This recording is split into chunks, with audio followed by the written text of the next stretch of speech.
वचनपूर्ती करणारा ऐतिहासिक असा निर्णय आहे। उद्योजकांच्या पाठीशी भक्कमपणे उभं राहत असताना जवळपास 1000हून अधिक उद्योजक त्याचबरोबर 35 ते 40 हजार कर्मचाऱ्यांना मागच्या 25 ते 30 वर्षापासून ज्या वेदना त्या MIDCमध्ये होत्या त्या दूर करण्याचं काम महाराष्ट्राचे मुख्यमंत्री देवेंद्र फडणवीस साहेबांनी केलेलं आहे। जवळपास 56 कोटी रुपयाचे रस्ते एकाच वेळेस या दोन्ही वसाहतीमध्ये होणार आहेत आणि 75-25 म्हणजे 75% राज्य सरकार आणि 25% उद्योजकांकडून घेण्याचा निर्णय बंधनकारक असताना विशेष बाब म्हणून सोलापूरसाठी हा स्वतंत्र GR काढण्यात आलेला आहे आणि हा महाराष्ट्रातला पहिला ऐतिहासिक GR या ठिकाणी आज झालेला आहे। यातनं हे सरकार उद्योजकांच्या आणि कामगारांच्या पाठीशी भक्कमपणे उभं राहतं आहे, यातनंच हे स्पष्ट झालेलं आहे। मी यासाठी मुख्यमंत्री देवेंद्र फडणवीस साहेब आणि आमचे सोलापूरचे पालकमंत्री जयकुमार गोरे साहेबांचा आभार मानतो की त्यांनीसुद्धा 3 वेळा या योजनेसाठी सातत्याने CS साहेबांकडे येऊन पाठपुरावा केलेला आहे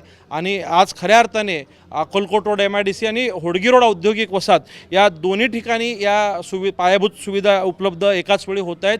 एकीकडे सोलापुरात IT पार्क येत असताना सध्या अस्तित्वात असलेल्या या दोन्ही वसाहती सुजलाम सुफलाम करण्याचं काम या सरकारच्या वतीने झाल्याबद्दल मी सरकारचं मनापासून धन्यवाद मानतो। आता या निधीचा नेमका कशा पद्धतीने उपयोग होणार आहे MIDC?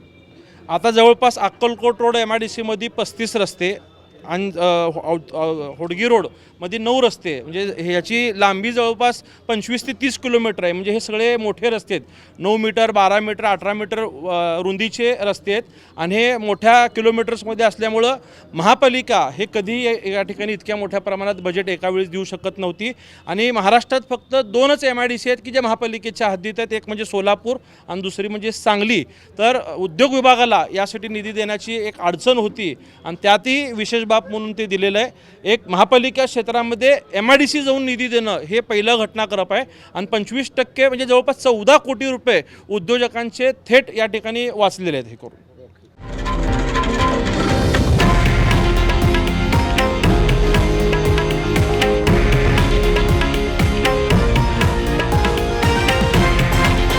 हे आहे देशातील नंबर 1 न्यूज नेटवर्क आणि आपण पाहत आहात TV9 मराठी, एकमेव।